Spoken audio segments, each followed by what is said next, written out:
So a couple of days ago, we were discussing dependent origination. And what we understood from that is that dependent origination is the elaboration of the fourth noble truth, or I should say the first noble truth of suffering, and the second noble truth of the cause and conditions for suffering.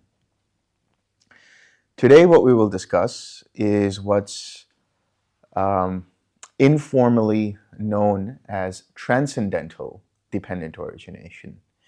Or another way I would say it is dependent cessation or dependent liberation, however you want to put it. But when the Buddha talked about dependent origination, he had 12 links, right? Ignorance, formations, consciousness, mentality, materiality, six sense bases, contact, feeling, craving, clinging, birth, or clinging, being, birth, and suffering.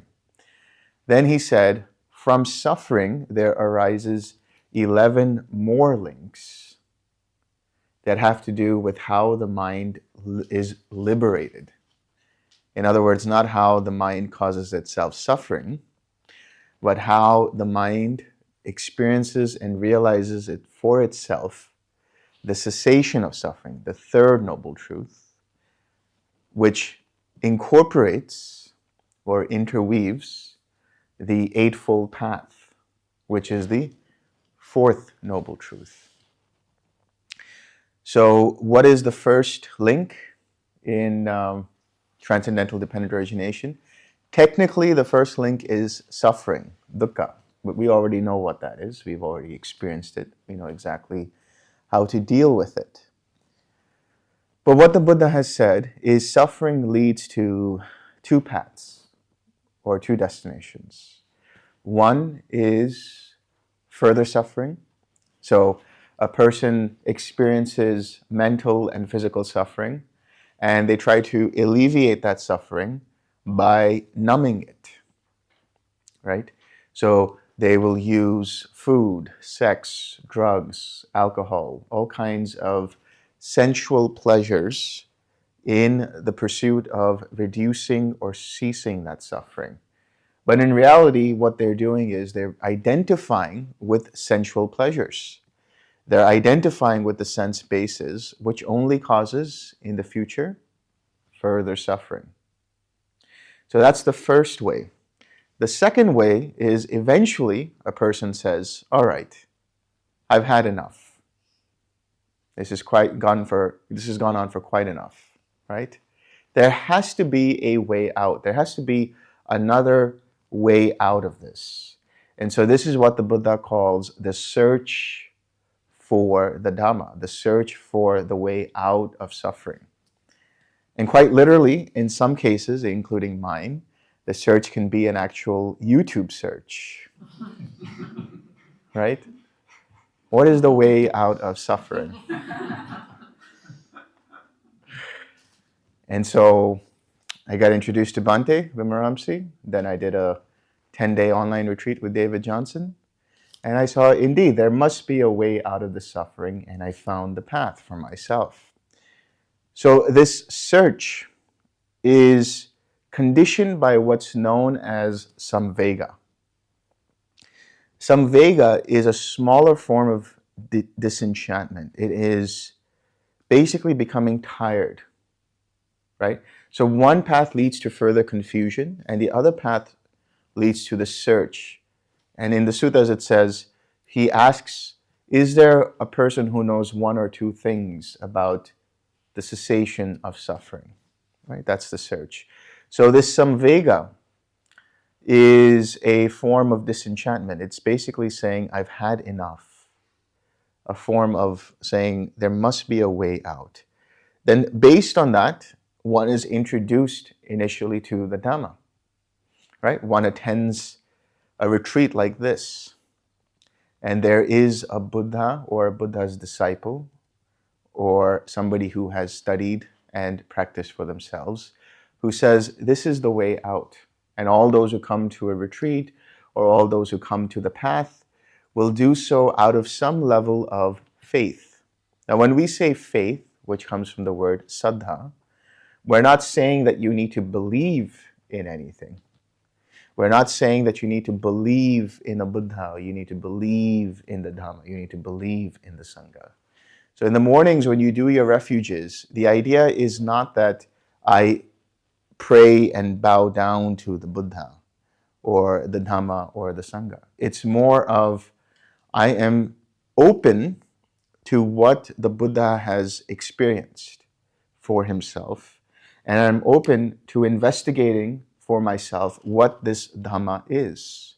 And I'm open to the Sangha of teachers and monastics who might show the way out. So it's basically having an open mind. That's why the Buddha says the Dhamma is ehi passiko. Come and see for yourself. So experiment and experience for yourself. Don't take my word for it. Don't take anyone's word for it. Try it out for yourself, and if it works, great. If it doesn't, no harm, no foul, right? So that is the openness that you need to have. That's how I would say the open-mindedness. Later on, that faith turns into experiential conviction, where you walk the path and you realize for yourself, yeah, there is something to this. I am starting to experience the alleviation of suffering. I am starting to experience wisdom. I am starting to see for myself with insights that my mind is teaching itself. And therefore, I'm starting to have experiential confidence. Now, there are other suttas. Now, this particular chart that you have for Transcendental Dependent Origination, this comes from Samyutta Nikaya 12.23, which is called the Upanisa Sutta.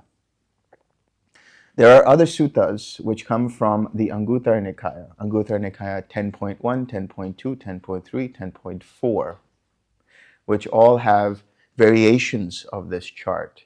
And there it talks about not necessarily faith, but virtue. Taking and keeping the precepts. So again, when we take the precepts, it's not about having a moral high ground. It's not about any kind of self-righteousness. What is the purpose of the precepts? I sometimes call the precepts habits, because they're really habits that you start to form, start to cultivate, which is you cultivate a habit to not to harm yourself and not to harm other living beings, not to kill other living beings. You form the habit to not to take what is not given. You form the habit to refrain from any kind of sexual misconduct, sensual misconduct, refraining from using false and harsh speech, and refraining from dulling your senses with intoxicants. So let's break that apart, because there is a direct or indirect correlation with keeping the precepts and the hindrances. First of all, why do we keep the precepts? It's the same kind of idea of the golden rule. Do unto others as you would have them do unto you. You wouldn't want someone else to harm you and your loved ones. You wouldn't want someone to steal from you. You wouldn't want someone to cheat on you. You wouldn't want someone to lie to you or to use abusive speech against you. And you wouldn't want somebody to be rowdy and intoxicated and behave or misbehave. So that's the idea. Do unto others as you would have them do unto you. So what are the 5 precepts, right? What is the connection with the hindrances? When you harm another being or kill a being like an insect or a fly or whatever it might be, generally speaking, when you are harming, there is the intention of ill will. So every time you harm another being, you are cultivating and strengthening the hindrance of ill will. When we say taking what is not given, generally that means stealing, right? Not to steal from another. But look at the way it's phrased. Taking what is not given. It goes beyond just stealing. In other words, you don't just take something from someone. You ask their permission, right? Even if it's as little as borrowing a pen. You don't just take the pen. You ask them, can I use this pen? Can I borrow this pen? That's one level of understanding it. Another is that when you steal or when you take what is not given, it's not just physical possessions. It's also things like energy and time and attention, right? When you're in a meeting, you take the spotlight away from someone. Where does that stem from? It stems from mental restlessness and agitation. So the more you do this, right, trying to take credit for something that is not due to you, right? So this is also infringing on copyright and so on and so forth. So it's very layered. You can start with the basics of not stealing and not taking what is not given. But then as you start to evolve through this progress, you start to have more refined understanding of this. But breaking this precept is from the mindset that is rooted in agitation, in restlessness. I can't be the way I am unless I have this, right? So here, when you do this, you bring up the hindrance of restlessness. What is sensual misconduct? Sensual misconduct is the pursuit of sense pleasures that is blind, that is drunk, that is intoxicated, where you are misbehaving with others in the pursuit of sensual pleasures. So you might break other precepts. You might lie, you might cheat, you might steal, you might kill, you might harm in the pursuit of that sensual pleasure. So where does that come from? The hindrance of sensual craving. The more you do it, the more it strengthens that particular hindrance. Sexual misconduct. What does sexual misconduct mean? Sexual misconduct is very, very limited. It basically means not to cheat on your partner. It doesn't have anything to do with sexuality. It doesn't have to do anything with whether you are in a heterosexual relationship or a homosexual relationship or a pansexual relationship, whether you're a throuple or polyamorous or whatever it is. What it means is that you remain faithful to your partner or partners. That's it. And obviously not causing harm through the sexual act, meaning no rape, right? No pedophilia, bestiality, and all these other things, which obviously are basically causing harm to others who can't defend themselves. So this is sexual misconduct, and that also stems from sensual craving. And so it starts to strengthen that hindrance of sensual craving. Then we have false and harsh speech, primarily false speech. But when we talk about harsh speech, when we talk about abusive speech, what kind of speech is that? That's speech that causes division in people, right? That creates disturbances in their mind, that is used to inflict mental pain on another. But when we talk about false speech or gossip, using speech that you either know to be untrue or just speaking without really verifying whether it's true or not. So sometimes you can preface it with saying, I don't know if this is true or not, but this is what I have heard, right? You don't just outright say something you don't know to be true or untrue. And this form of lying, or this process of lying, this false speech, it creates doubt within you. Not only in terms of doubt in others, because if you can deceive others, then others can deceive you. And so you have doubt in others, and then you have doubt in yourself. And you become confused about what is right and what is wrong in terms of what is wholesome, what is unwholesome, what is beneficial, what is unbeneficial, what resonates, what doesn't resonate. So this strengthens the hindrance of doubt. And then finally, we have abstaining from intoxicants. Now, this precept was recently added, relatively speaking, by the Buddha. Why was it added? Because once upon a time, an arahat went to the bar, got a little too drunk, and made a fool of himself. So the Buddha said, okay, I think we need to make sure that we don't indulge in intoxicants. So intoxicants at that time would have been alcohol. It can mean drugs. It can mean anything. Overindulgence in anything. Right? The latest show on Netflix is on. What do? You spend an entire Saturday binge watching that whole season. How do you feel at the end of it? Like a zombie. Dull. So this precept, breaking this precept, causes dullness of mind, sloth and torpor. So overindulging in anything can cause sloth and torpor. So the question invariably arises, what about psychedelics? Right? Can we use psychedelics? Well, I'll leave that up to you.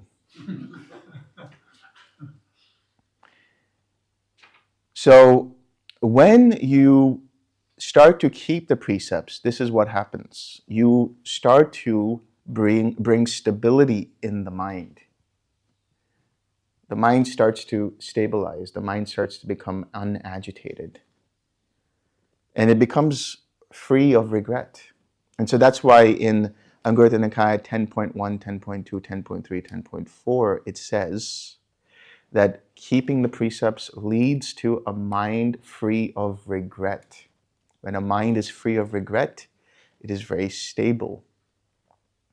And therefore, it experiences relief from the get-go. And that relief translates into what's known as pamoja.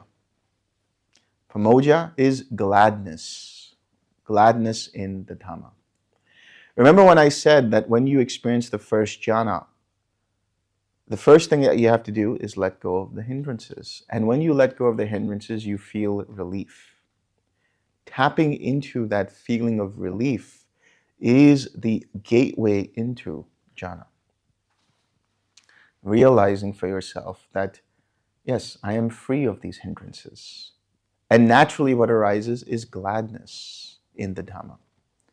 Oftentimes when people are reading the suttas or listening to a Dhamma talk, their mind becomes uplifted. That sense of being uplifted is pamoja. Gladness in the Dhamma. Resonating with what is being spoken and what is being experienced and practiced. So that naturally leads into joy, piti. So now that you're free of the hindrances, now you start to experience joy. So this joy is both an enlightenment factor, right, as well as a jhanic factor of the first and second jhana. Now, in this process of transcendental dependent origination, you also have the Eightfold Path, and you also have the enlightenment factors. When you make the determination to keep the precepts and take refuge, what you are doing is cultivating right intention, right speech, right action, and right lifestyle. When you do this, you are also cultivating mindfulness. You understand the difference between beneficial and unbeneficial states, wholesome states and unwholesome states, which means now you have investigation, and you are choosing to let go of the hindrances, which means now you have energy. And so that naturally leads into piti, joy. So now we have covered the Eightfold Path, parts of the Eightfold Path, and parts of the Enlightenment factors going through this journey of transcendental dependent origination. Then what happens? What does that joy lead to? That joy leads to tranquility, passaddhi. So that tranquility arises due to right effort of letting go,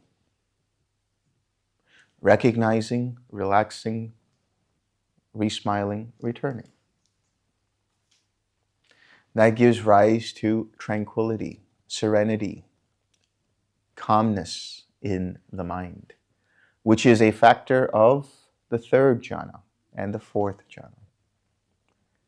And you also have what's known as sukha. What is sukha? Sukha is stability and comfort in the body. The body is quite relaxed and stable, ripe for sitting for a long period of time. And you see this as a factor in the first and second jhanas. So not only do you have passaddhi, or tranquility, which is an enlightenment factor, as a result of using right effort, but you have sukha, which is the fruit of tranquility, of letting go, of relaxing.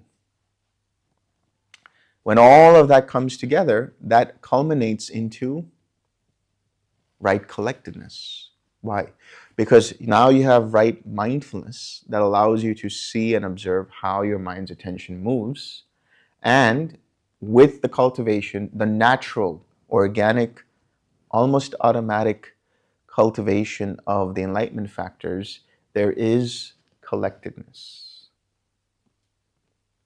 So this is the factor that is an enlightenment factor, as well as an Eightfold Path factor, as well as a factor in transcendental dependent origination. So the faith, the open-mindedness to see, is there a way out of suffering, leads you to seeing that there is indeed a way, and you have the openness to try it out for yourself. You then make the commitment to take and keep the precepts, which is the sila, the foundation, which results in a mind free of hindrances. So that results in gladness. Then your mind is ripe for the first jhana, which is in piti, and then tranquility, and then sukha. And now your mind is collected, further collected in the fourth jhana. None of this is intentionalized. It is all just happening as a result of causes and conditions. You don't need to choose to bring it up. It happens when you bring in the right ingredients, right? When you bring in the right factors, when everything comes together, it happens naturally. As a result of this collectedness, then you cultivate what's known as Yatta Bhutta Jnana Dasanam, which translates to the knowledge and vision of things as they actually are. Yatta Bhutta, that is reality, or things as they actually are. Jnana, knowledge, and dasanam, vision.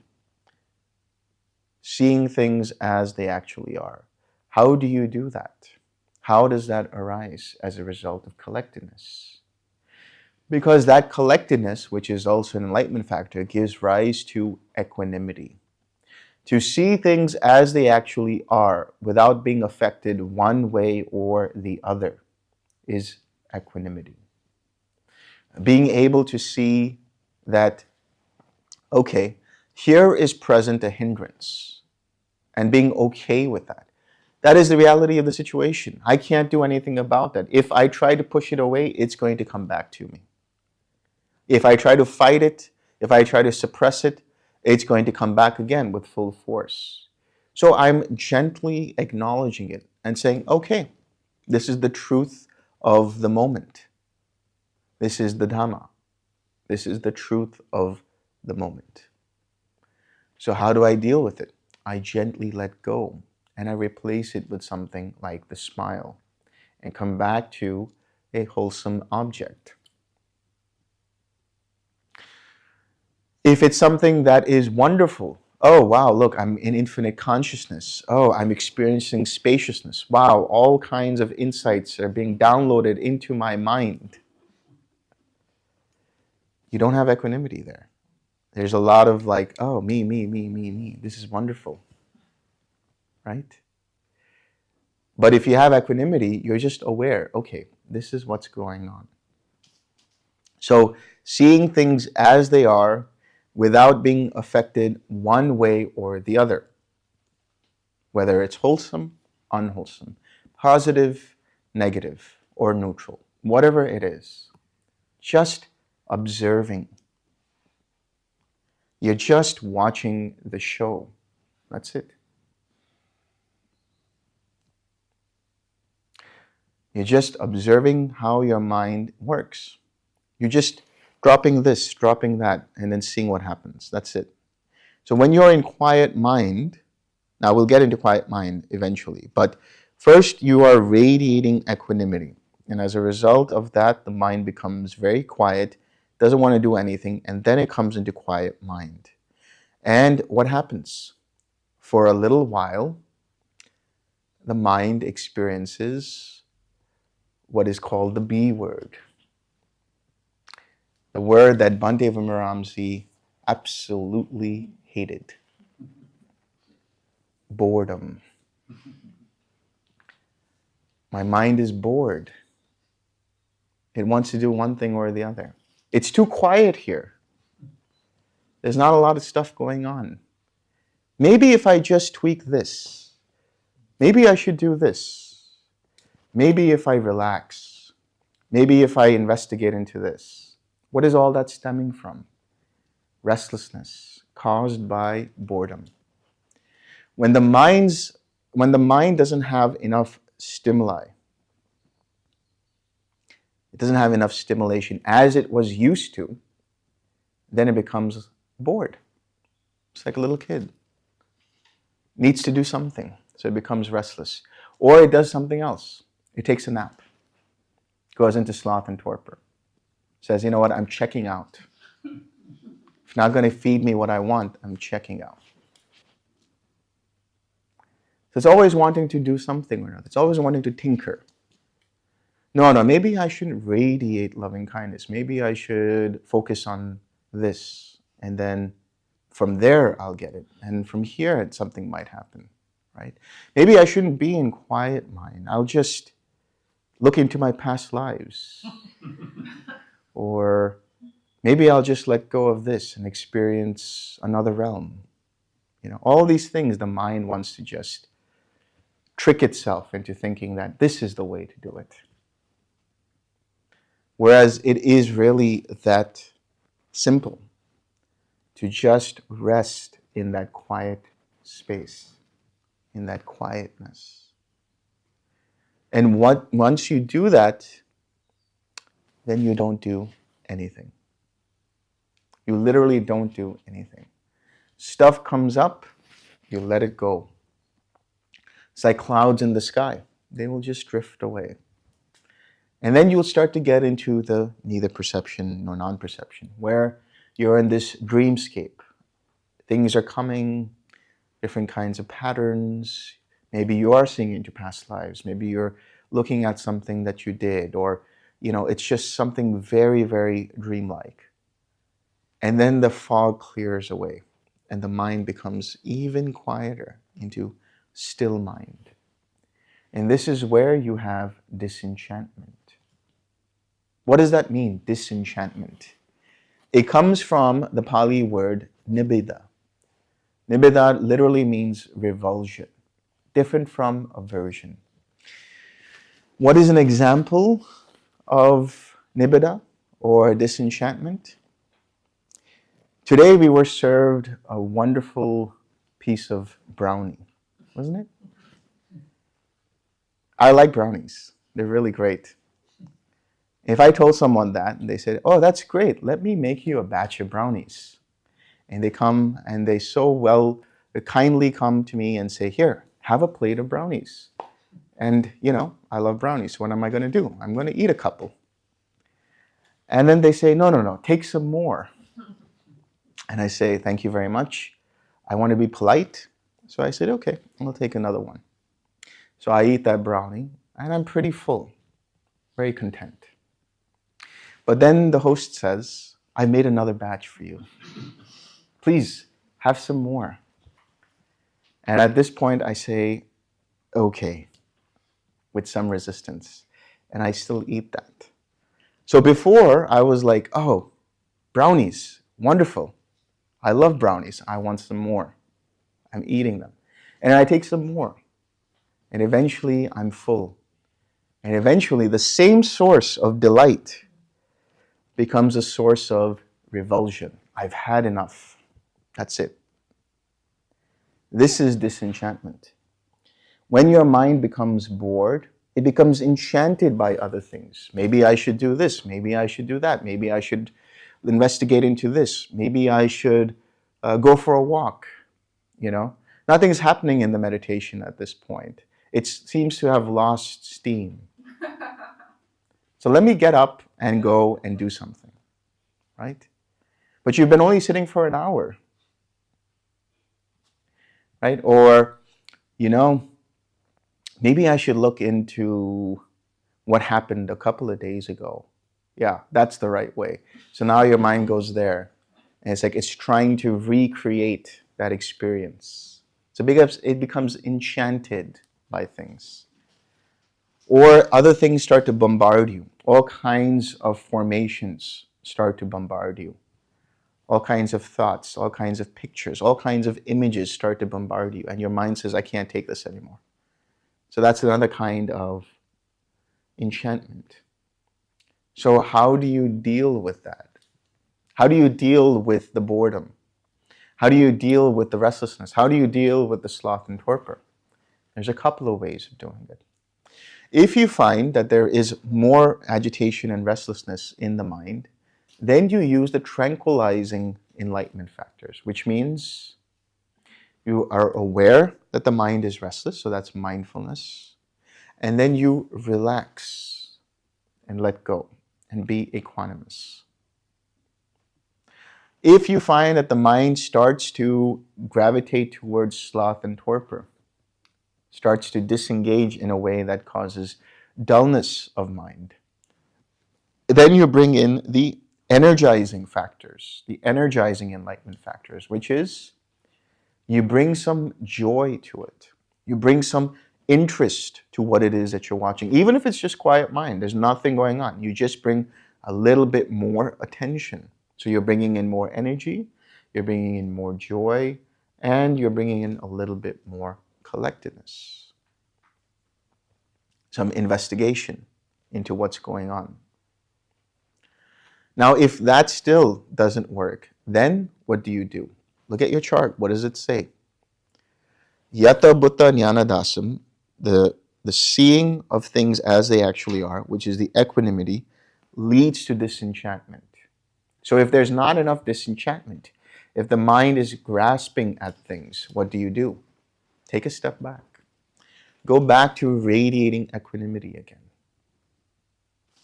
Send it out for a little while until the mind starts to get quieter again, until that radiating starts to dissipate and the mind is in quiet space. You can't generate equanimity? What do? What is equanimity dependent upon? What does it say? Collectedness. How do you bring in some collectedness? Maybe go back to loving kindness, go back to joy, go back to compassion. Send some loving kindness to yourself. Experience the joy again. Experience the tranquility again. Experience the sukha again. And then your mind becomes collected. Then you radiate equanimity. And eventually you come back to quiet mind. And then you have disenchantment. There will come a point where you're in quiet mind and there is nothing going on for long periods of time. And actually, you will find relief in that. You will say, wow, this is amazing. Not a single thought except the thought that, wow, this is amazing. And that's okay. If your mind perceives that, or it's commenting on what's going on, that's just a function of perception, right? That's just the nature of the mind, to commentate or perceive on what's going on. That's all. You don't need to 6R that. You're just aware that, okay, this is what is present. And this can happen for 10 minutes, 20 minutes, 40 minutes, an hour, 2 hours, 3 hours of no vibration in the mind. You might notice little flickers in the corner. You might notice a little vibration here. You might notice a little bubble here. You might notice this or that. The key there is not to let your attention go towards that. Go towards the vibration. Go towards this flash of light. Go towards this bubble, whatever it is. Just stay here. Don't do anything. Just stay here. Because that is disenchantment. Not being engaged with what is going on. Bhante had a student some time ago who would be in quiet mind for long periods of time. And they would then just get up. They would just stand up. And Bhante would ask, so what happened? Everything okay? What's going on? Oh, I'm in quiet mind.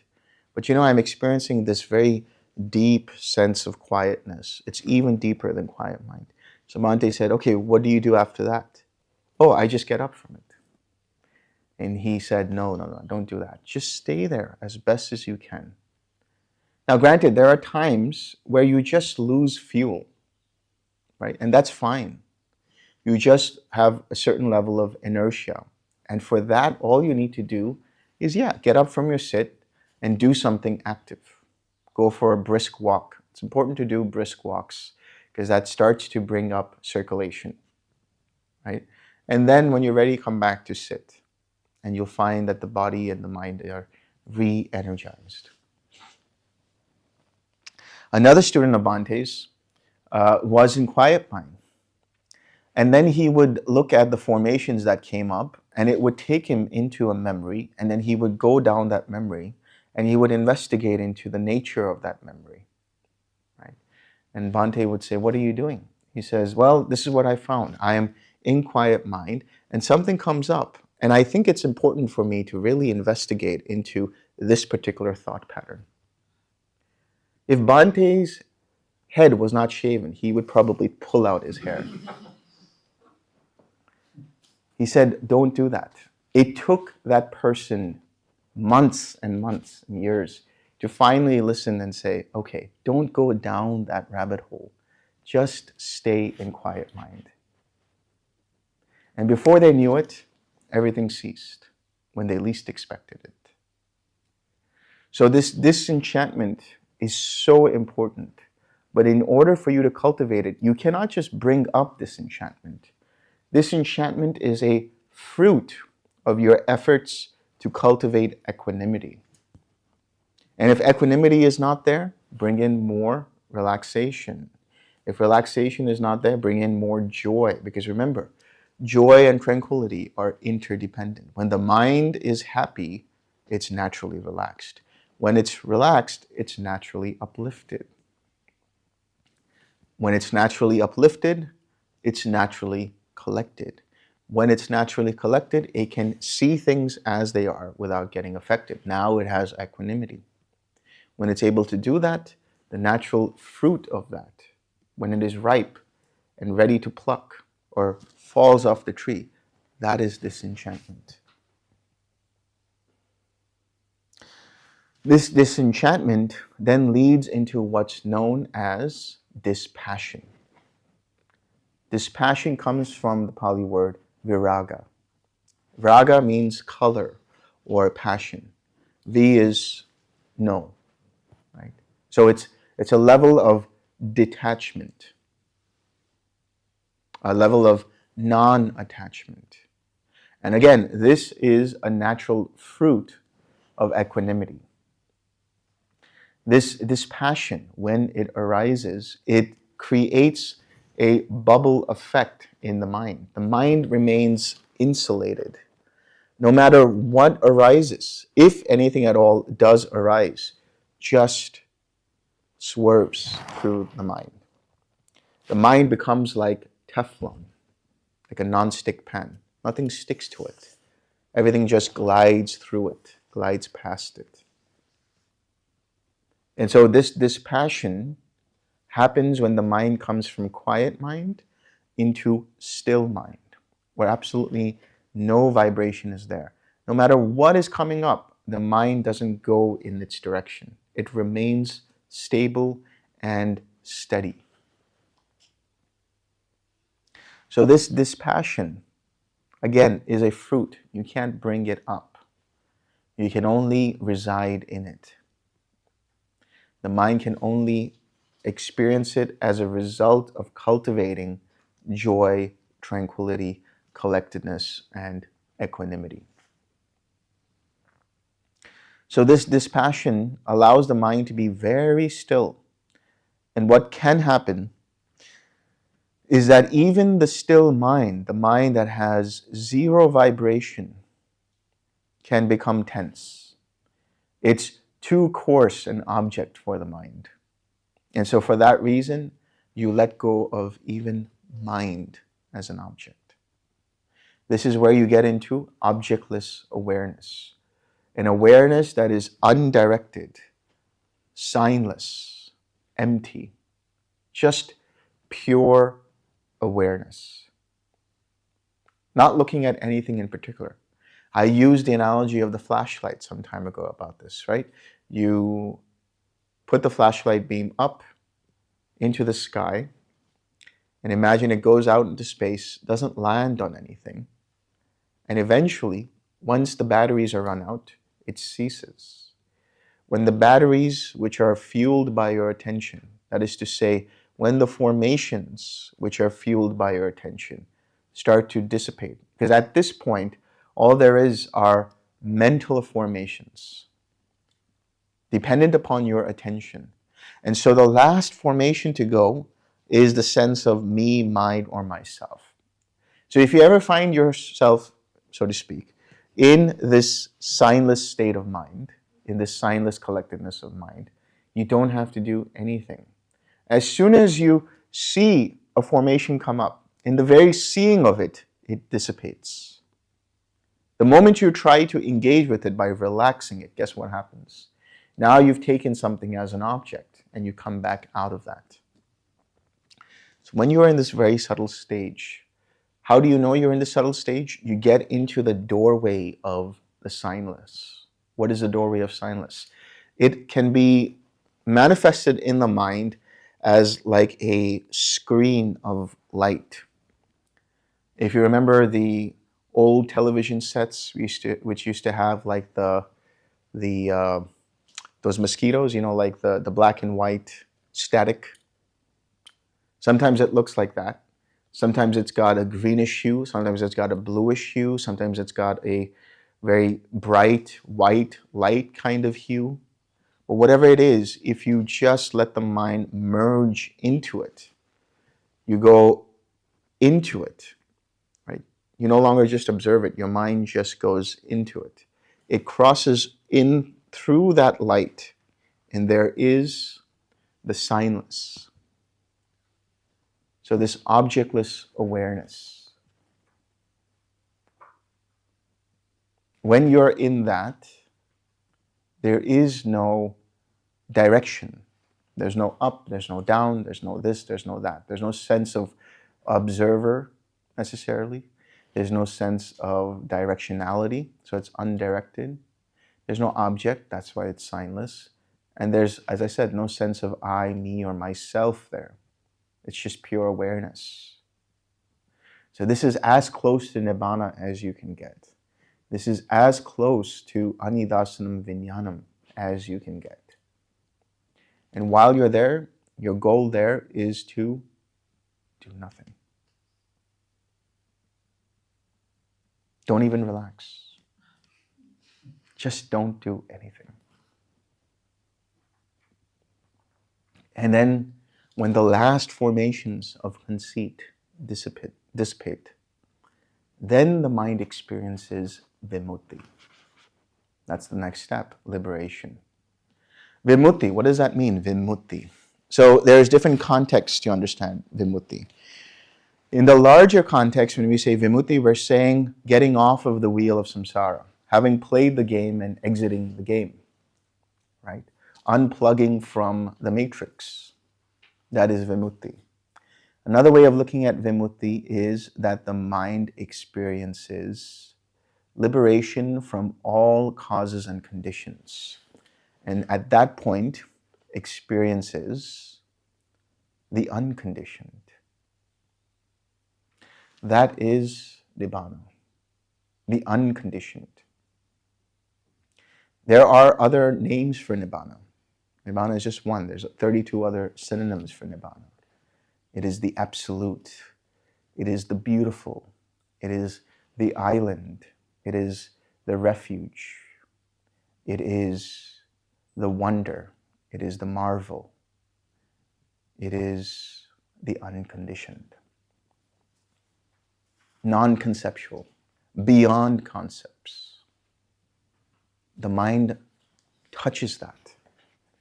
But you don't know the mind touches that because there is no ignorance, no knowledge. It is where no earth, no water, no air, no fire touch. Nothing can be rooted in it. It is rootless. When that mind touches that element, then it experiences freedom. When you come out of this, then you experience the joy and the relief and the high energy that comes up from it. Because you have experienced a level of rest that not even the deepest of sleeps can get you to. It's beyond all kinds of notions of rest. And so that post-cessation experience that you have, the joy and the relief, it gives such rest to all of the sense bases that when you go back out into the world, the level of clarity that your senses experiences, as if you're experiencing everything for the first time. All colors become sharper. All sounds become crisper. Everything you taste tastes amazing. It's got a burst of newness to it. It's like you're floating on cloud nine. But once you experience it, you have to test for yourself, is there more work to be done? Has craving subsided in my mind? Do I still get irritated by things? Am I still taking things personally? Is there any doubt in me? Does my mind experience restlessness? Am I craving for meditation? How do I understand the truth of existence? And you will see that, yeah, there's craving here, there's aversion here, there might be doubt here, there might be this or that. So what do? Rinse and repeat. Go back. And now when you come back to faith, that faith becomes experiential conviction. I have seen it. I have touched the truth. So I know that there is indeed a way out. And so now the next time you walk the path, it's easier to experience jhana. It's easier for you to experience joy. It's easier for you to experience tranquility. It's easier for you to experience equanimity. But then, now when you get back to the gate, when you're in the waiting room, now you know what to expect. So now there's anticipation. Oh, I'm right there. I'm going to get there. That in itself prevents the mind from going there. Because that identification with it, the restlessness that comes from it. So what do you do in that case? Cultivate equanimity again. Bring in more equanimity so that the mind becomes naturally disenchanted again, naturally dispassionate again. And then, before you know it, when you least expect it, your mind ceases again, goes for a dive into Nibbana. And once again, you experience it. And once again, you come out of it, and your mind is that much more clear and crisper.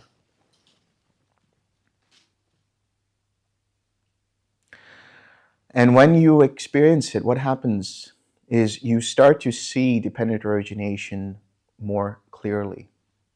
You start to see the impersonal nature of things more clearly. And then your mind is able to let go of the attachments for the craving for Nibbana itself. In the suttas, it talks about how if one still has an element of craving, that is craving for the Dhamma, then they turn into an anagami. They don't become an arhat because there's still some identification going on. So the first time it happens, initially, when it happens for the first time, you don't know what to expect. You experience it, and your mind says, wow, what was that? That was amazing. Something happened right there. And your mind says, I want more of that. So that's craving. So already the relief has been identified with. The craving has been identified with, taken personally. And then when you go back out into the world, then you keep recognizing, oh, craving has arisen, you let go of it. Aversion has arisen, you siksar it. Conceit has arisen, you siksar it. The more you do this, and then you meditate deeper, the next time it happens, the craving becomes reduced. The aversion becomes reduced. Your identification with that relief becomes reduced. And the joy becomes less vibratory. The joy from touching Nibbana becomes more like tranquility, more like equanimity. And then when the third time it happens, how does it happen the third time? Now you're able to recognize craving even more. And craving starts to arise less and less in your daily life. And because you are basically grinding away, chopping away at the roots of sensual craving and aversion, that experience, that dip into Nibbana again, snips it, cuts it. And so now, the next time you experience it, as a result of which you have deep equanimity. But there's still identification there. There's still some kind of process of conceit. Oh, I have experienced Nibbana. I have experienced these states. So what do? You rinse and repeat again. But while you're doing it, you notice anytime the mind is taking something personally.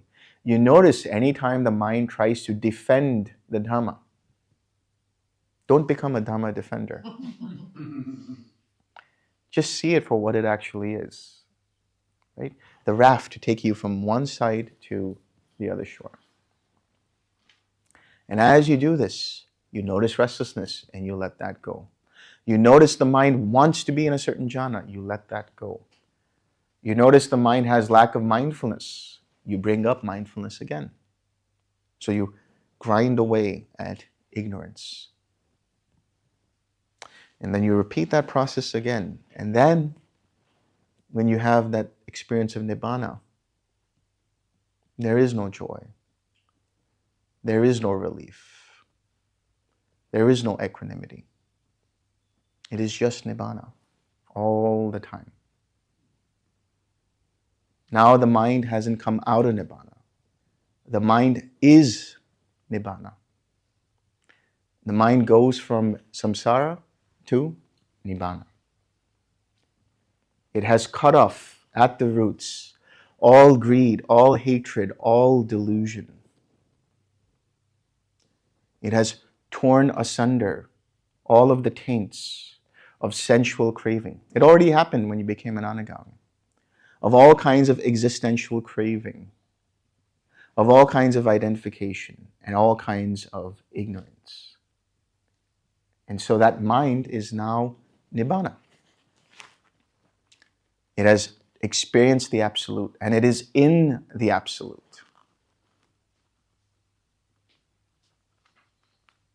And so this mundane nibbana happens all the time for one who is fully awakened. And so there is a sutta which talks about this, and it says, there is the nibbana with remainder, and there is the nibbana without remainder.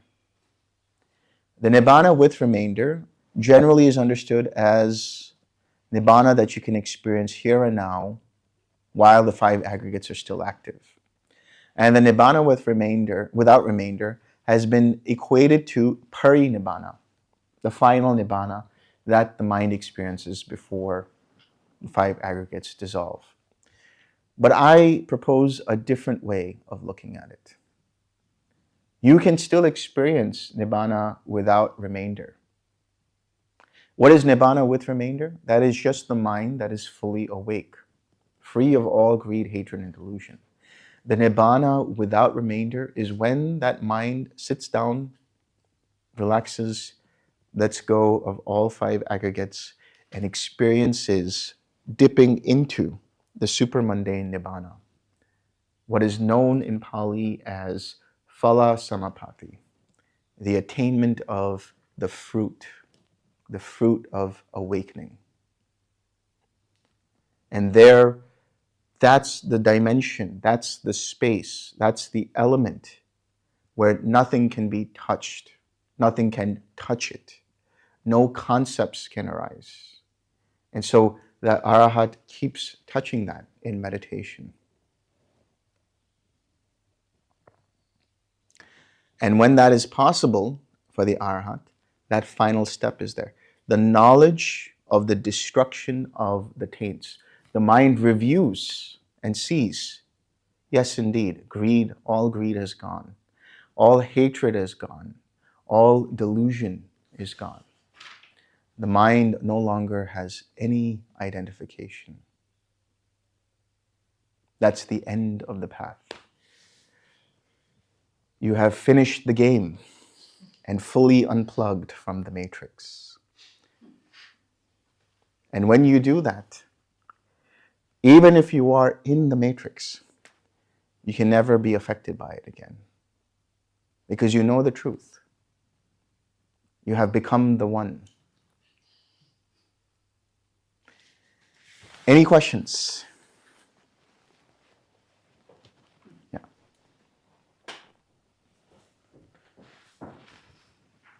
How many brownies did you have today then?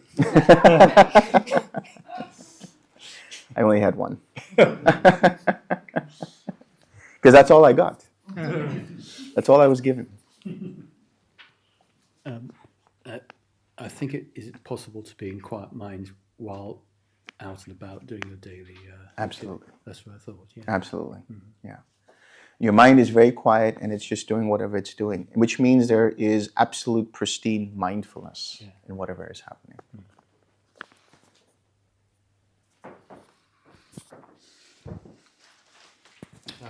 Thank you for that talk.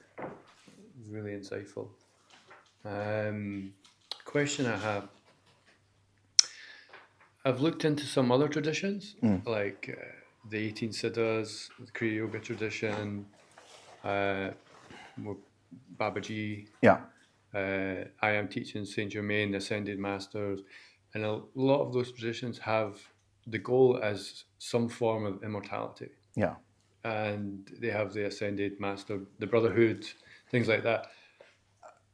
How do you equate the ending of, or the completion of this path to those types of paths where it's a different type of goal, or even Christ consciousness, whatever that means? Right. Yeah, how does that? The real defining factor is that there is still some sense of self. Whereas here, what it's doing is it's letting go of all sense of ego and self. So the goal for achieving some level of whatever it might still be stemming from a self or a sense of self.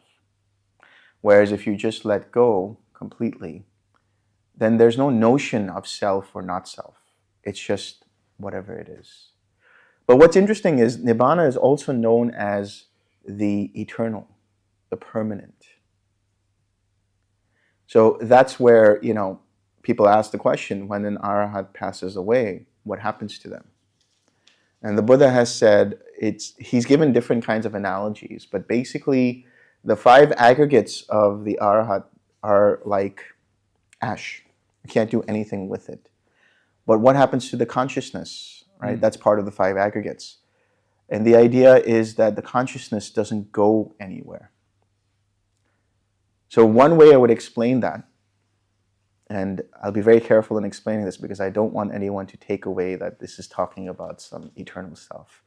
The way to explain that would be that you can imagine this entire cosmos and samsara as vibration, right? All energy is vibration. All karma is vibration. And in the absolute sense of the idea, what we are or what's going on is just vibrations interacting with one another and creating different kinds of wave patterns that form into a being or form into a karmic circumstance or form into a realm or whatever it might be.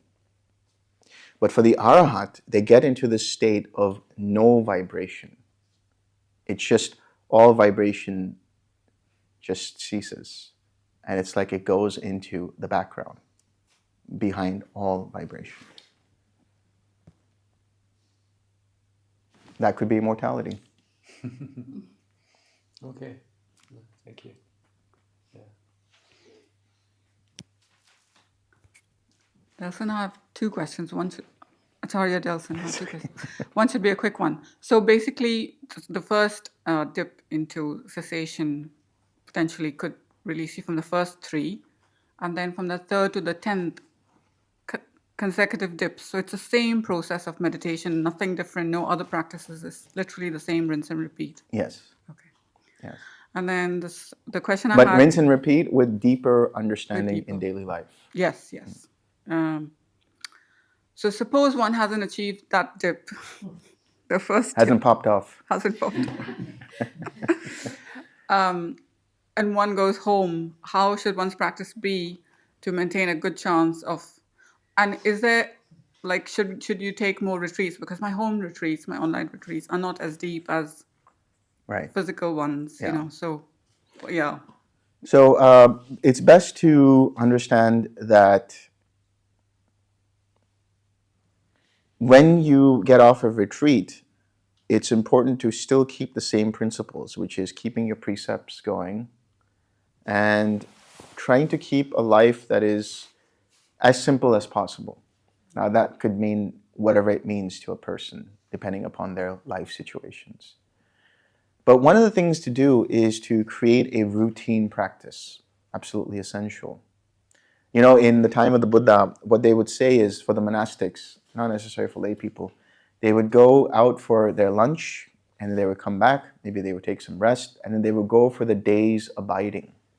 That was the work they were doing.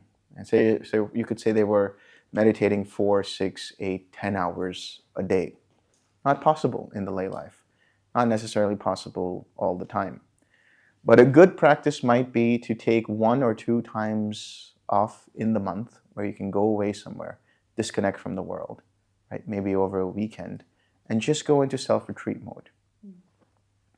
This creates a momentum in the mind so that when it goes back into the world, it continues with that routine practice, but with deeper experience. Maybe 1 or 2 retreats a year might be good. Anything more than that, you cause yourself retreat fatigue. Right? You don't want to be a serial retreater. I basically should become obsolete, or any Dhamma teacher should become obsolete. The Dhamma itself should become obsolete. So rinse and repeat, keep the precepts, try to find time for seclusion, and you'll pop off. Just on that topic, I find Delson's book. Oh, sorry, just on that topic, I find Delson's book of the 10 days. If you're doing a self-retreat, I've done it a couple of times, and that takes you pretty deep. And there are videos that goes with it. So if you want to do like a structured 10 days, there's a video to listen, the suttas to read, and then daily reflection. So the book itself, for me, is a perfect 10 days kind of guided retreat that you can do at home. And that's pretty powerful stuff. And I don't know if you guys know, but those books are free to take, right? So Yes, just they're free to take as many yes. copies as you want. It's fine.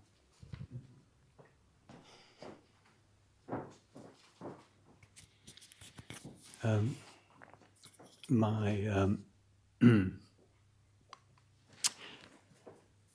can I put this?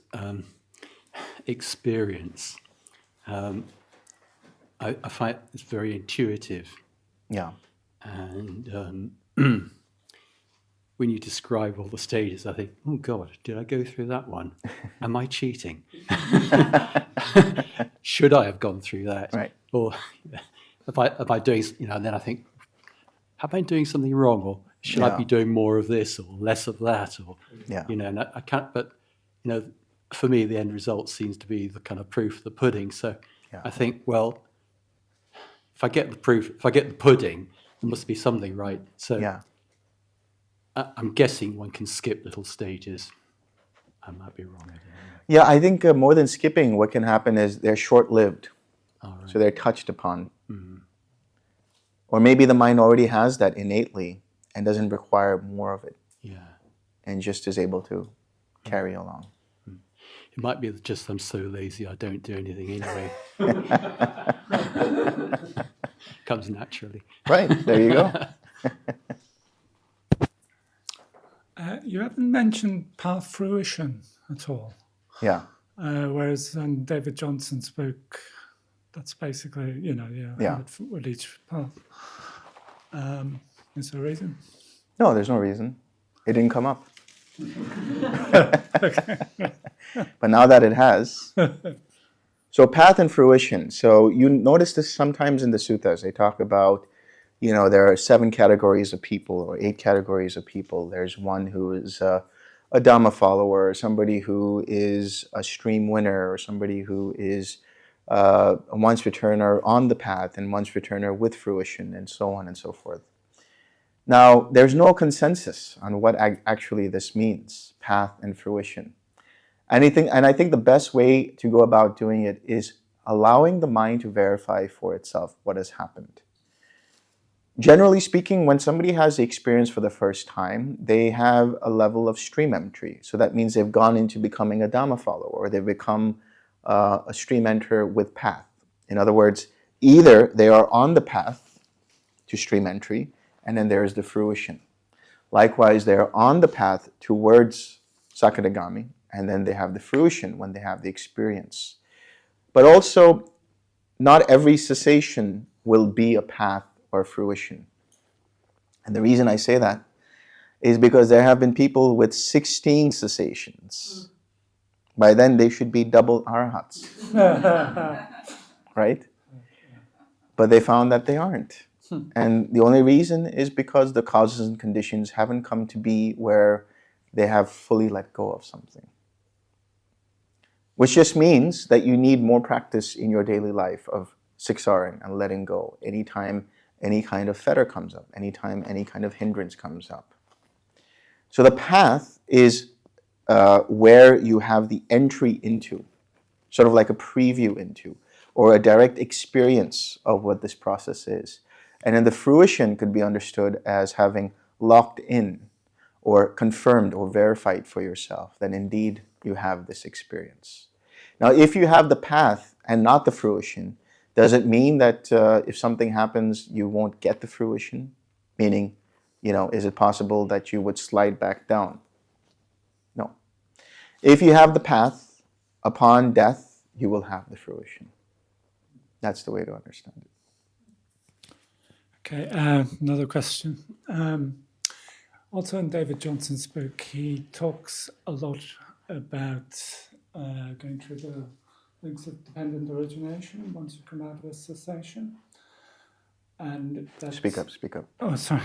And that on first part you go through once, second part twice, third part 3 times, fourth part 4 times, which I haven't read anywhere else before. Yeah. Do you find that to be true? Not all the time. It can happen that way, but what it generally happens is somebody gets a deeper insight into dependent origination. So that means they might see dependent origination more clearly. Somebody could see dependent origination. Again, like I said, the dashes or the lights or whatever you see are all mental representations. And so sometimes you will see the karmic connections that happen all throughout the different lifetimes. Or you might see wheels. Some people have seen wheels. Some people have seen wheels within wheels. Some people have seen tree branches just branching off. And these are all mental representations. So what's more important to see is how the mind understands dependent origination. What level of depth is there in their wisdom when it comes to dependent origination? More than actually seeing the links once or twice or 8 times or whatever it might be.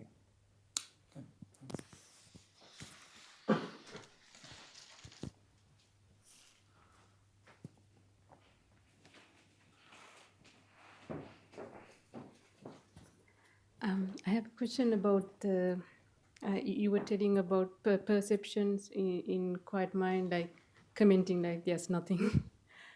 Can it happen in the the still mind and also the other state you mentioned? I can't remember the. Signless. Yeah. Yes. Perception is still there. Okay. There was another question. Sorry, I forgot. It's okay. I'll get back to it if I remember.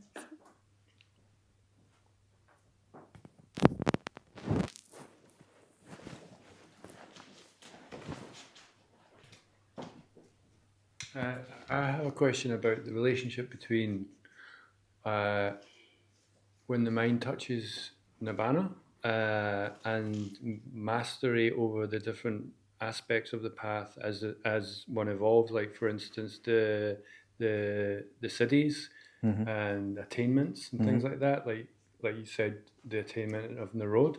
Does that happen as a result of intention, or does that happen as a result of just practice and almost like a gift? Or So your question is actually 2 parts, because one is the siddhis and one is being able to go into Nirodha, which is Nirodha Samapatti. When it comes to the siddhis, you don't need nibbana to experience the siddhis. Siddhis are psychic powers, being able to read other people's minds, being able to fly, being able to dig into the earth like as if it's water, being able to touch the sky, being able to do all kinds of very interesting things outside of the ordinary. That can happen to anyone at any point. That's just a karmic thing that happens, or through a process of cultivation. But you don't need nibbana for that.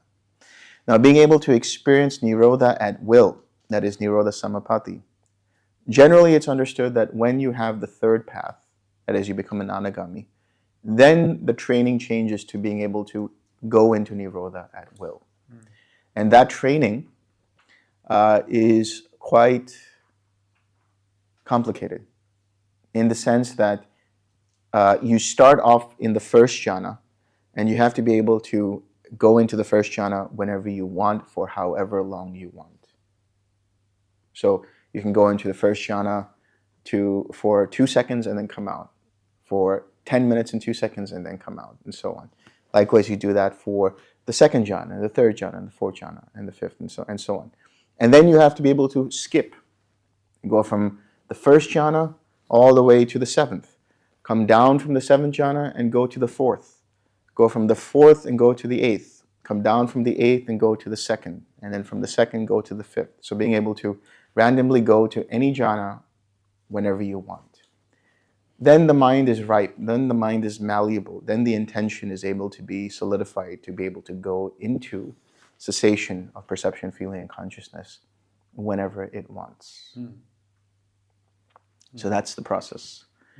And eventually you come to a point where you do what I call JPS, jhana per second.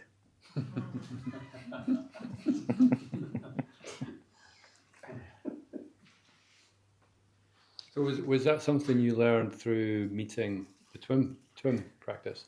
Yeah, so later on you kind of learn that, and then they say, okay, so they throw all kinds of things at you. Say, okay, can you do this? All right, try this, and you try it and you see for yourself and see if it happens.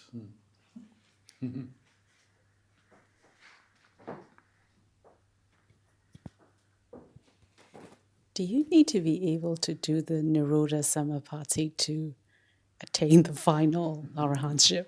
Not needed. Okay. Just bragging rights. That's all. I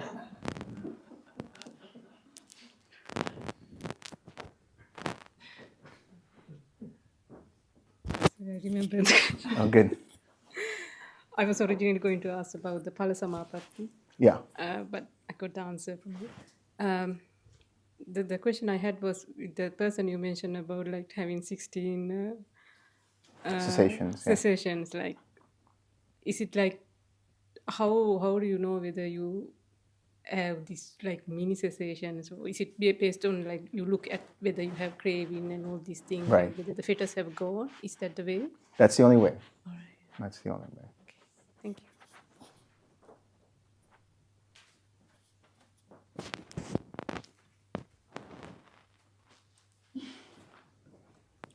Lots of questions today, huh? How do the lights that you talked about show the links of dependent origination? Like I said, they're just mental models. They will happen however they happen. And so it doesn't matter what the lights are. It doesn't matter what the dashes are. It's just like your mind just shows something. It could be just an explosion of light. It could be rings of light. It could be flashes. It could be dots. It could be things branching out. It could be, like I said, spirals. It could be wheels. It could be whatever it is. But that doesn't really matter.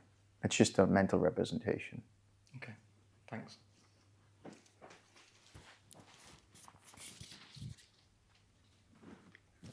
I'll just quickly jump in now. Yeah. Go ahead. I had some non-dual teachers talk about shadow work and awakening, and sometimes that your emotional repression gets in the way of awakening. And then some other teachers say, but you need to uproot the root of the problem, which is the self. What is your view on it? Well, when you meditate, what happens? You meet face to face with the hindrances. Remember, I said there are 5 basic hindrances, but there can be other things. So what do you do with it? Forgiveness. If there are things that are just very, very coalesced and you can't really do anything about it, then you start to soften it with forgiveness practice. But at the core of it, it is really right effort. Keep letting go. Doesn't mean you are repressing anything. Whatever comes up will come up. But there's no point in trying to bring it up. Just allow it to come whenever it comes. And eventually it gets uprooted on its own by the power of experiencing Nibbana.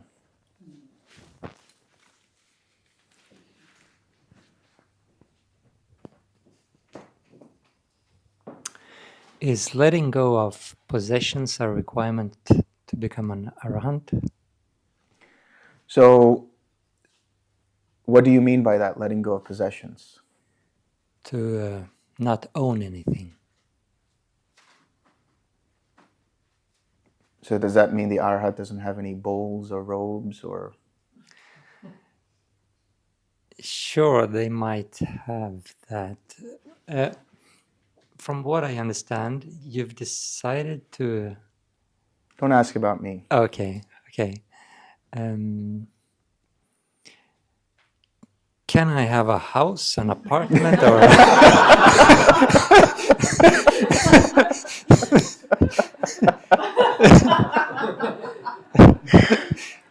Or will that create an I own that, and so on? So the question is, what does it mean to be an arhat? What does it mean in terms of day-to-day life? What does it mean in how such a being would travel through the world or navigate through situations, essentially? So in the suttas, what it says, there is one particular sutta, which is actually a trilogy of suttas about it's called the fire sermon, or it's the simile of different kinds of fire. And in there, the Buddha says that one who attains arahatship has let go of the fetter of householdership. So what does that mean, the fetter of householdership? Now, you can interpret it in different ways, but really, traditionally speaking, it means that somebody who has essentially let go of all things related to keeping an income, having a job, trying to sustain or maintain their livelihood or maintain their family and things like that. So that means they're the ultimate slacker. That's what they are. They're the ultimate slacker. So the fetter of householdership means that you don't necessarily have any more, or you don't, I should say, at all, have any more interest in maintaining the life you already had based on the identity that was constructed. In the suttas, it says that, for example, Bahaya Sutta, he became an arahat in the end, and then he was gored by a bull. But the Buddha said to the monks that go and give him the same burial rites or funeral rites as you would one of us, even though he was not formally recognized as a monastic. But other suttas will say, or Milinda Panya, which is in the Khuddaka Nikaya, and sometimes considered either extra to the Pali Canon, or sometimes in other traditions, part of the Pali Canon, will say that it is impossible for one to become an arahat and not join the Sangha. Because when they attain arahatship, they will have to die after 7 days if they don't take on the robes. And the way to interpret that is that if somebody is an arahat, the only way that they could maintain or be supported is through some kind of system that allows them to be fed and taken care of, meaning their requisites are taken care of. Their food, their clothing, their shelter, and the medicines. They don't have to work for it. They don't have to maintain a job for it. They don't have to earn an income to buy these things.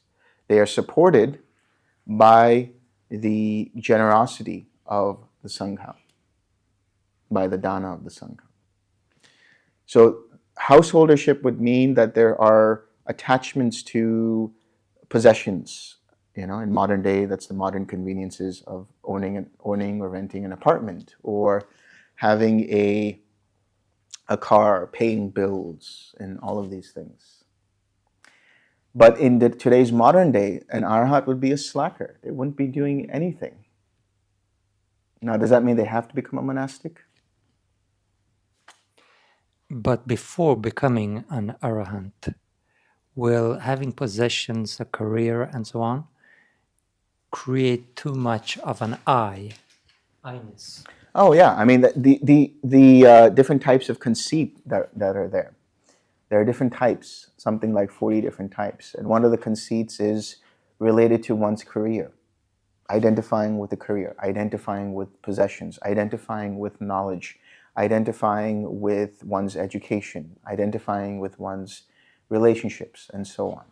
So it is better to actually be in a state of seclusion,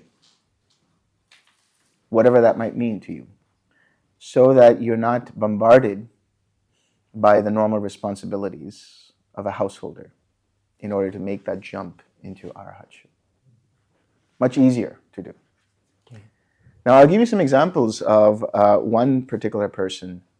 Actually, a couple of examples, very funny stories, in my opinion. In the Vinaya, so in the Pali Canon, we have what are the suttas, which are the sayings of the Buddha, and then we have the Vinaya, and then we have the Abhidhamma. So the Vinaya is essentially the rules and regulations for monastics, right? How to live their lives. And this was an evolving document or evolving set of rules put forth by the Buddha that was dependent upon circumstances. For example, keeping the precept of not indulging in intoxicants. Or, if it's a male monk, a male monastic, they can't be in the same room as a woman, and all kinds of things like that, because it could be seen in different ways. That's all very much cultural based. But along with this, there are certain stories and situations that are mentioned in the Vinaya. And there's a story of this guy who's essentially had a huge house party. He's called all his friends, and they get drunk and all of that. And the next day, he's really hungover. He gets up out of bed. He sees all these people just drooling and slobbering, and just like, he's so disenchanted with all of it. They're all just like lying down like just animals, And he's like, I need some fresh air. I'm hungover. So he walks out of his house and he goes to the park for some fresh air. And there happens to be the Buddha.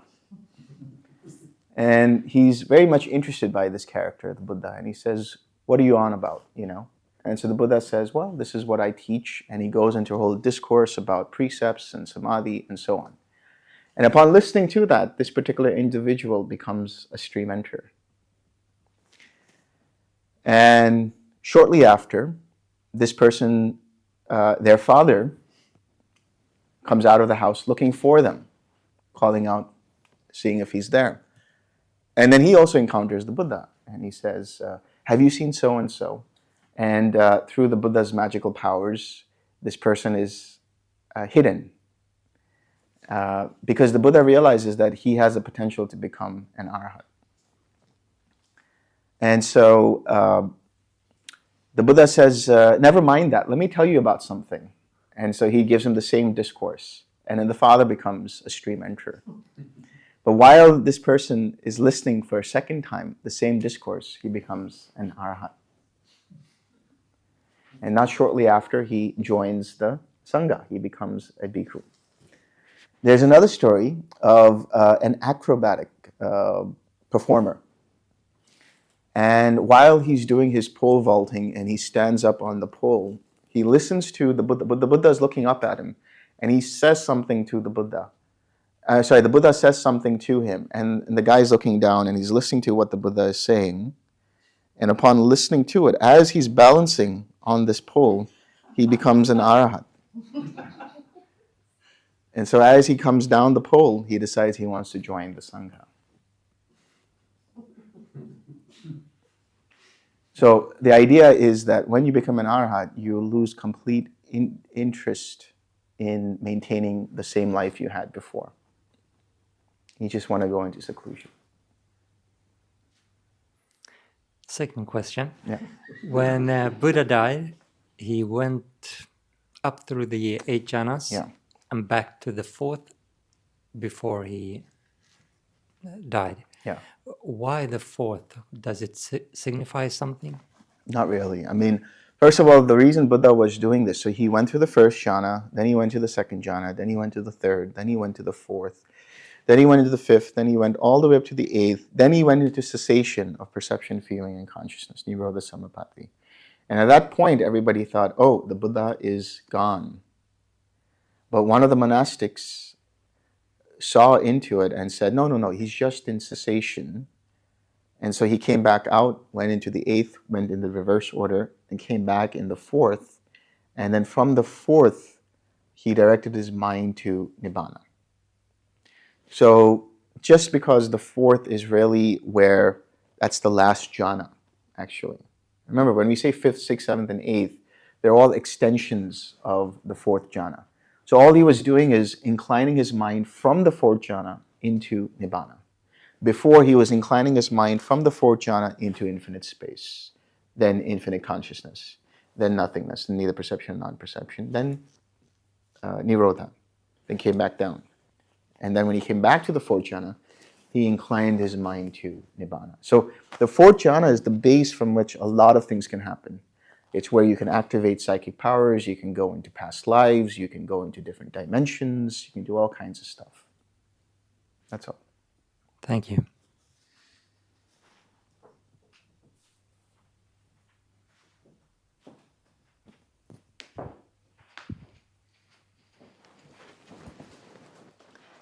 Is there a concept in Buddhism similar to that of grace? This is a very good question because this is a question I got while I was doing a 3-day retreat in India. The idea of grace. Because in India, the idea of grace is also very multi-layered. It can be the grace of the divine, it can be the grace of the guru, the grace of the teacher, and so on. And I think the way to look at that is that grace is... So normally when we see grace, it's seen as beyond the notions or bounds of any kind of karma. It just happens, it just flows. And I think the way to look at it within the context of Buddhism is grace is merit. Grace is, when we share merit, what we're saying is that we are sharing our merit with other beings. And whether those beings are receptive to it or not, because of that sharing of the merit, those beings receive that merit. And so in that sense, they're receiving grace. That's one way to look at it. Thank you.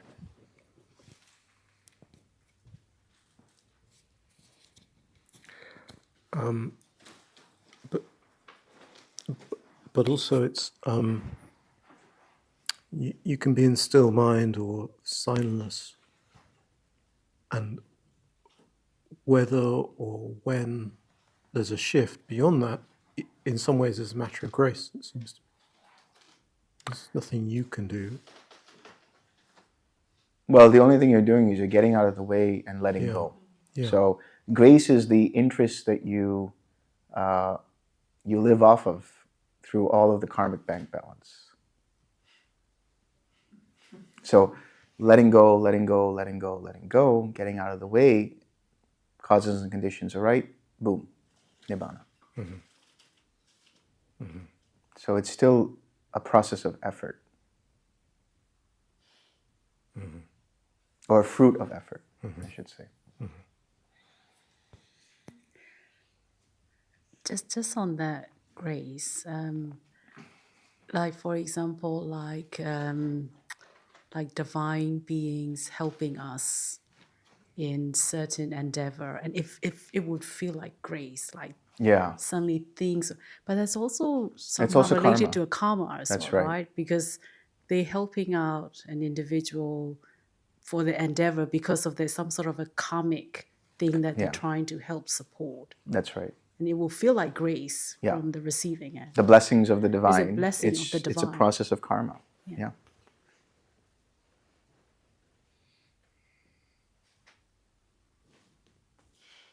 Yes. No, it's okay. It's a question I had like in an earlier talk about the Mara. So you were talking about all these different planes where we can have like a good thought, so it representative of the Deva realm, and other things, and like hell. And about the Mara, because I'm from Sri Lanka, so it's mainly depicted as like not only like a mental construct, but as like a physical entity. Yeah. So I always had this doubt, like, is it like a physical thing? Because I heard like a lot of stories, like if someone is trying to pop out, there can be like a lot of obstacles, like in the Matrix, that someone will come and like try to get you, like things like that. Agent Smith, right? Yeah. Yeah. Yeah. So the question is like, is it like a real entity, like, or is it just like a mental construct? The reason I ask is like, because in most of the, like, I'm going back to the near-death experiences, all these people come and tell there's like a creator or like a higher self creating the game, all these things. Is it kind of like a Mara, like who wants us to be in the Matrix, or is it like completely mental thing? So first and foremost, there's the psychological Mara, which are in the form of hindrances, right? A bombardment of different formations that come up and disturb the mind. Secondly, Mara should not be seen as a demonic figure. So within the cosmology of Buddhism, Mara actually is a resident of the 6th highest heaven. Pretty good merit to be there. But he is like if you've ever seen a bucket or a pot of crabs, right? And the crabs try to come out, what happens? The crabs that are lower try to bring him down. That's what Mara is. He's having such a good time that in his mind, it's like, why is everyone escaping the Matrix? The Matrix is great, guys. Stay. Right? That's what he does. He's like a trickster god, like Loki. He will say, why are you meditating? It's fine. It's all good. There's no need to meditate. Why are you going to this jhana? He tries to prevent you from going to any jhana. So psychologically, he's the hindrances, preventing you from going into the first jhana and so on. But cosmologically, he is a being who is like Agent Smith, who wants you to be plugged into the Matrix.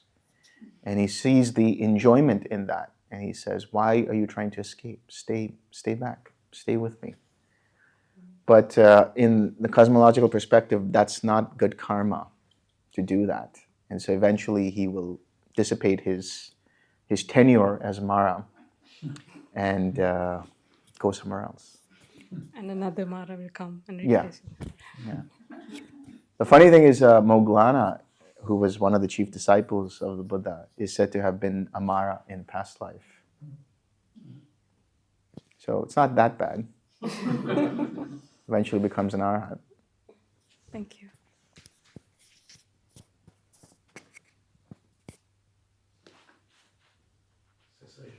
Yeah. Almost. Still some enchantment. Is it necessary to develop the jhanas? I've heard some people advocate dry vipassana or something like that. My only answer to that is it's called the Eightfold Path, not the Sevenfold Path, which means the Eightfold Path is about, the 8th part of the Eightfold Path is samadhi, right? And samadhi is culminating in the 1st, 2nd, 3rd, and 4th jhana.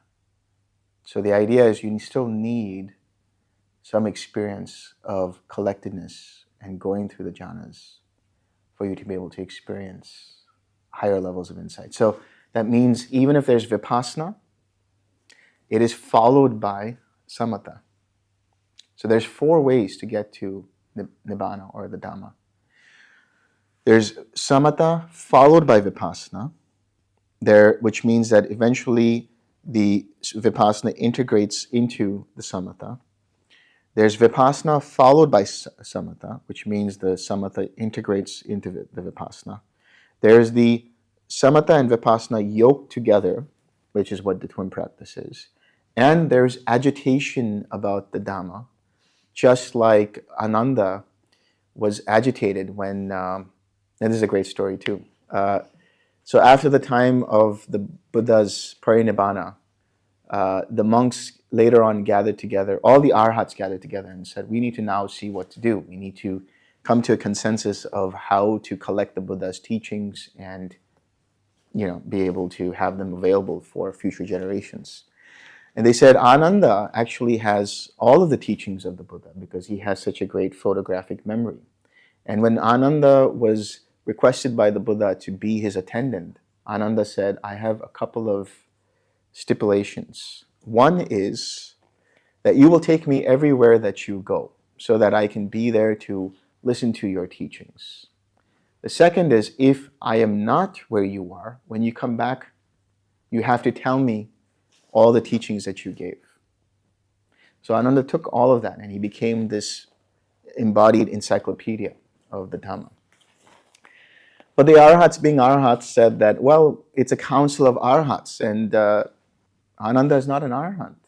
So Kassapa, who was the senior-most Arhat, said to Ananda, you need to do some work. You need to become an Arhat so that you can join the council and give us the goods. So Ananda was like, okay, and he paced back and forth, just contemplating, and he was agitated, and he just didn't know what to do. And then finally, he said, you know what, I'm just going to let go. And before his head hit the pillow, he was going to fall asleep, just before his head hit the pillow, he let go completely, experienced Nibbana, and attained Arahatship. And how did they know that he attained Arahatship? He had the greatest entry into the council. He comes floating in, and they're like, welcome, you finally did it. Thank you.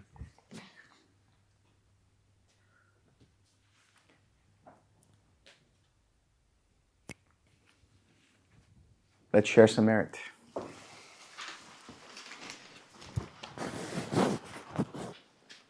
May suffering ones be suffering free, and the fear-struck fearless be. May the grieving shed all grief, and may all beings find relief. May all beings share this merit that we have thus acquired for the acquisition of all kinds of happiness. May beings inhabiting space and earth, devas and nagas of mighty power, share this merit of ours. May they long protect the Buddha's dispensation. Sadhu, sadhu, sadhu.